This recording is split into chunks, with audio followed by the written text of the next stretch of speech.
Imagine waking up to the smell of bacon and biscuits cooking and eggs frying. That's what waking up at my grandmother's house was like.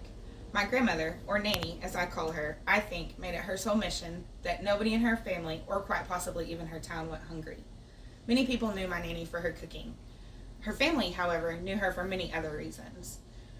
She loved her family deeply.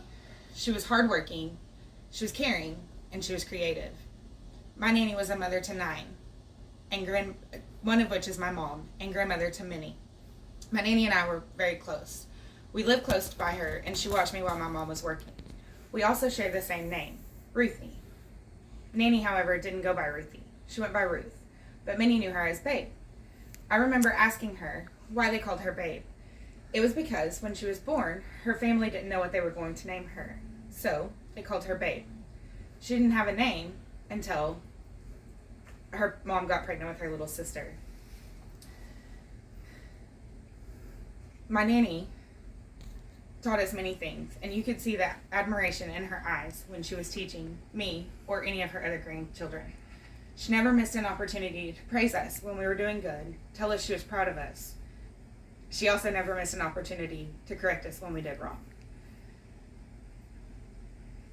That was just some of the many ways that my Nanny showed us that she loved us. Another way that she showed her family that she loved us was she taught her family the value of hard work. My Nanny would wake up, along with my mom, my aunts, as early as 3 a.m. to make pies for the sale barn that she ran in the town that she lived. She would then go and cook breakfast and lunch, and sometimes dinner, for the employees there.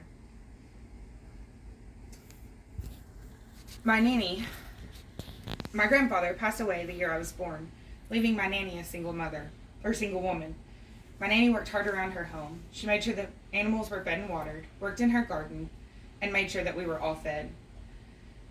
She also taught us the value of hard work.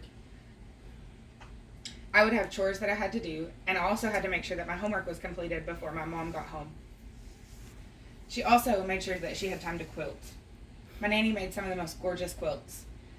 She would make a quilt every year by hand to be raffled off at our family reunion to cover the cost of the rented space and the meals. Every year that one of her quilts were raffled, the reunion was covered, and then some. She also cared deeply. Family reunions were important to her. She also cared deeply for her community.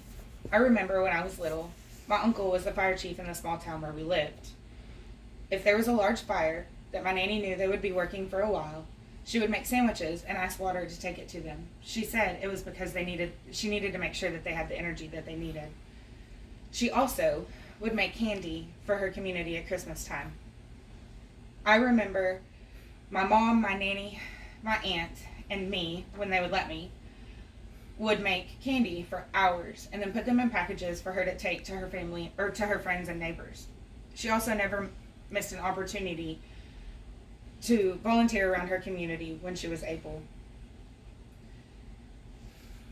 I'm very thankful for the years that I had with my Nanny.